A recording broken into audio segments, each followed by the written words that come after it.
अचिन्त्या व्यक्तरूपाय निर्गुणाय गुणात्मने समस्त जगदाधार मूर्तये ब्रह्मणे नमः। श्री गुरुभ्यो नमः। स्वागत है आप सभी का कन्या राशि वाले जातकों के लिए शनि देव के इस राशि परिवर्तन से संबंधित चर्चा के सत्र में। आज की इस वीडियो के माध्यम से हम जानेंगे कि शनिदेव का यह जो राशि परिवर्तन है वह कब और किस राशि में होने जा रहा है। यहाँ पर जो शनिदेव का यह राशि परिवर्तन है वह कन्या राशि वाले जातकों के लिए उनके जीवन में किस प्रकार से शुभाशुभ परिणामों को दर्शाता है, क्या सावधानियां यहाँ पर आगे आने वाले इस समय विशेष में आपको रखना चाहिए और किस प्रकार के कार्यों में आपको प्रवृत्त होना चाहिए जिससे कि आप और भी ज्यादा शुभता को प्राप्त कर सकें और किन उपायों के माध्यम से इस गोचर अवधि को और भी ज्यादा बेहतर बनाया जा सकता है, शुभद बनाया जा सकता है, इसके कुछ अचूक एवं प्रभावी उपाय भी वीडियो के अंत में मैं आपको बतलाऊंगा। आरंभ करते हैं। सर्वप्रथम यह जानते हैं कि यह जो शनिदेव का राशि परिवर्तन है वह कब हो रहा है। तो 29 मार्च 2025 के दिन शनिदेव अपनी स्वयं की मूल त्रिकोण राशि कुंभ से देवगुरु बृहस्पति की राशि मीन में प्रवेश करने जा रहे हैं और यहाँ पर देवगुरु बृहस्पति की ही राशि मीन में शनिदेव 3 जून 2027 तक विद्यमान रहेंगे। इस प्रकार से यह जो आने वाला गोचर अवधि है इस समय विशेष में शनिदेव आपके लिए किस प्रकार के शुभाशुभ परिणामों को दर्शा रहे हैं इस पर चर्चा करते हैं। यहाँ पर आप देखेंगे कि 6 संख्या लिखी हुई है जो कि कन्या राशि की द्योतिका है। अतः इस कन्या राशि से संबंधित गोचर की कुंडली को देख पा रहे होंगे। नीचे कुछ प्रमाण भी शास्त्रोक्त, चूंकि यहाँ पर हमने इस चैनल का नाम है शास्त्रीय ज्योतिष रखा है, अर्थात जो भी विषय आपको यहाँ पर बतलाए जाएंगे वह सर्वथा शास्त्रीय प्रमाणों के आधार पर है। कुछ भी हम स्वयं से जोड़ करके अथवा घटा करके विषयों को उपस्थापित यहाँ पर नहीं करते हैं। तो आरंभ करते हैं विषय को। आप देखेंगे कि यहाँ पर जो शनिदेव हैं आपके षष्ठ भाव से यहाँ पर वस्तुतः अभी तक शनिदेव आपके लिए काफी ज्यादा शुभ परिणामों को ही दे रहे थे, क्योंकि गोचर में शनिदेव सिर्फ 3 स्थानों में ही शुभ फलों को देते हैं, ऐसा आचार्य मंत्रेश्वर का गोचर फलाध्याय में कहना है। फल दीपिका नामक एक ग्रंथ में उसमें वो कहते हैं कि वक्रार्कजौ षट्त्रिगौ, अर्थात वक्र मतलब मंगल, अर्क मतलब जो है अर्कजः मतलब शनि। इस प्रकार से जो शनि है 3, 6 और 11वें भाव में अत्यधिक शुभ फलों को देते हैं। तो यहाँ पर अभी तक बीते 2.5 वर्षों में शनिदेव जो है आपके गोचर कुंडली में षष्ठ भाव में ही षष्ठ स्थान में विद्यमान थे, जिसका जो फल है वह काफी ज्यादा सुखद रहा है आपके लिए।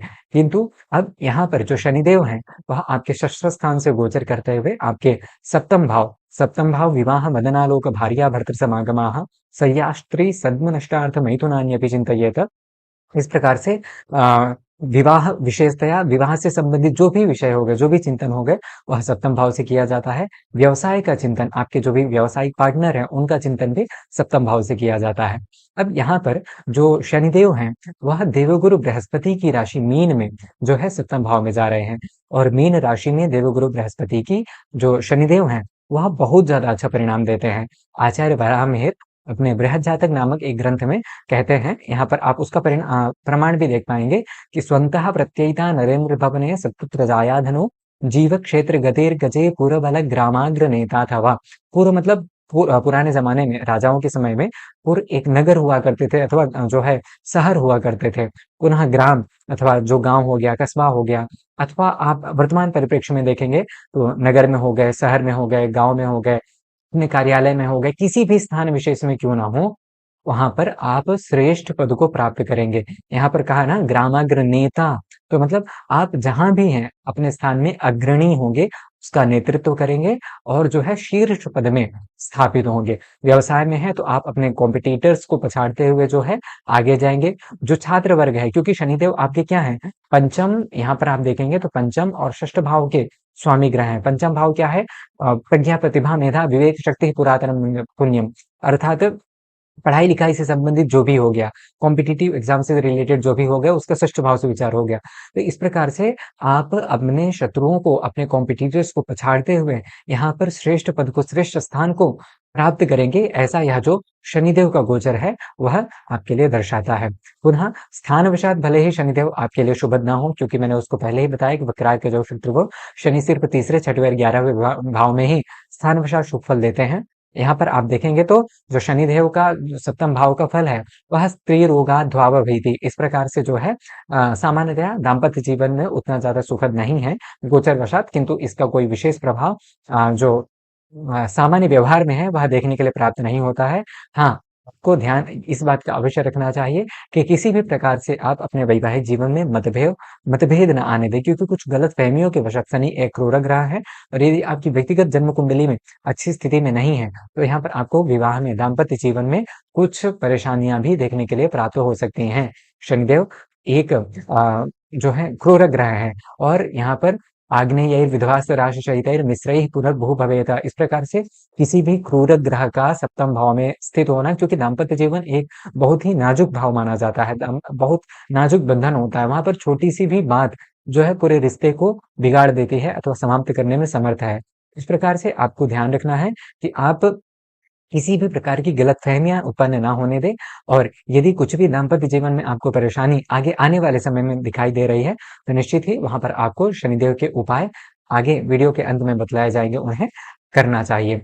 पुनः यहाँ पर जब आप देखेंगे कि जो शनिदेव हैं, उनकी जो तृतीय दृष्टि है, वह आपके भाग्य भाव में पड़ रही है।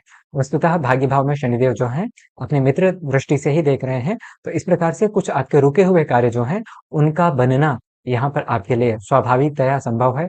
सप्तम दृष्टि जो है आपके यहाँ पर शनिदेव की लग्न भाव में है, तो यह जो है लग्न भाव क्या है? शारीरिक सुख हो गया, पुनः जो है देहस्य सौष्ठवं स्वास्थ्यं स्थितिश्रेयो वपुः सुखं जयो वपुश्च तत्सर्वं चिंतनीयं विलग्नता, अर्थात आपकी सर्वांगीण उन्नति हो गई, आपका व्यक्तित्व का विकास यहाँ पर जो शनिदेव की सप्तम दृष्टि का प्रभाव है आपके जीवन में, वह दर्शाता है। शनिदेव की जो दशम दृष्टि है वह आपके चतुर्थ भाव में पड़ रही है, तो यह जो दर्शाता है कि आप इस आने वाले 2.5 वर्षों में भूमि, भवन, वाहन आदि का क्रय अपने जीवन में करेंगे और प्रॉपर्टी से रिलेटेड चीज़ों का बढ़ना यहाँ पर आपके लिए समझ में आता है। हाँ, सप्तम भावस्थ जो शनि है, वह अध्वावभीतिम्, तो इस प्रकार से मतलब मार्ग में, रास्ते में जो है व्यक्ति को भय दिलाता है। तो जहाँ भी जाएँ सावधानी से रहें, विशेषतः गाड़ी वाहन चलाते समय आप विशेष सावधानी रखें। किसी भी प्रकार से रश ड्राइविंग अथवा मतलब जो है असावधानी पूर्वक जो है गाड़ी वाहन न चलाएँ। इसका आप यदि ध्यान रखते हैं, तो जो शनिदेव का यह गोचर है, निश्चित ही आपके लिए शुभद परिणामों को ही दर्शाता है। यदि शनिदेव आपके लिए अच्छे परिणाम देते हैं, तो एक ही सिक्के के चूँकि 2 पहलू अवश्य होते हैं, अतः यहाँ पर शनिदेव के दुष्प्रभावों के तौर पर आपके दाम्पत्य जीवन में परेशानी, पुनः कुछ कार्य ऐसे हैं जिनमें विघ्न आना अथवा सब कुछ सही चल रहा हो किंतु अंत में जाकर के कार्य आपके फ़ेवर में ना आना, उसका परिणाम आपके पक्ष में ना आना, ऐसी संभावनाएँ, शारीरिक जो है कि कष्ट विशेष का होना आपके जीवन में और कुछ प्रॉपर्टी से संबंधित विवादों का आ जाना, इस प्रकार से जो है आपके लिए स्थितियाँ उत्पन्न हो सकती हैं यदि आपकी व्यक्तिगत जन्म कुंडली में भी शनिदेव की स्थिति अच्छी नहीं है। तो इसके लिए आपको कुछ उपाय, यदि इस प्रकार से कोई भी विषय विशेष आपको अपने जीवन में अनुभव हो रहा है, तो सबसे प्रभावी और जो है सभी विद्वान ज्योतिषियों के द्वारा मान्य है और यहाँ पर इसके परिणाम भी जो है बहुत अच्छे तरीके से जातक के जीवन में हमें देखने के लिए प्राप्त होते हैं। तो जो सबसे प्रभावी उपाय है शनिदेव का वह यह है कि मंगलवार एवं शनिवार के दिन जो है सुंदरकांड का पाठ करें, हनुमान मंदिर में जाकर के और जो हनुमान चालीसा का आप पाठ कर सकते हैं। हनुमान मंदिर में ही भगवान हनुमान को जो है घी का दीपक जलाएँ और उनकी पूजा आराधना करें। पुनः कलौ दान प्रधानता अर्थात कलयुग में दान की प्रधानता कही गई है। इसलिए दान के तौर पर यहाँ पर कुछ विषय विशेष आपके लिए लिखे गए हैं जिसमें कि लौह हो गया, काले वस्त्र हो गए, तिल हो गया, पुनः सरसों का तेल हो गया, महिषी हो गई, आदि जो भी कृष्ण वर्णीय वस्तु विशेष हैं, उनका आप दान करें और ओम प्रां प्रीं प्रौंषः शनैये नमः, इस प्रकार से शनिदेव का बीज मंत्र का जप भी आप शनिवार के दिन अथवा प्रतिदिन यथासंभव जो है आप 108 बार जप करें। इससे यह जो शनिदेव का दुष्प्रभाव है आपके जीवन में, उसमें आपको शुभता की प्राप्ति होगी। यदि यह जानकारी आपको बेहतर लगे तो कृपया वीडियो को लाइक एवं चैनल को सब्सक्राइब अवश्य कर लें। मिलते हैं अगले वीडियो में, तब तक के लिए अपना ध्यान रखें।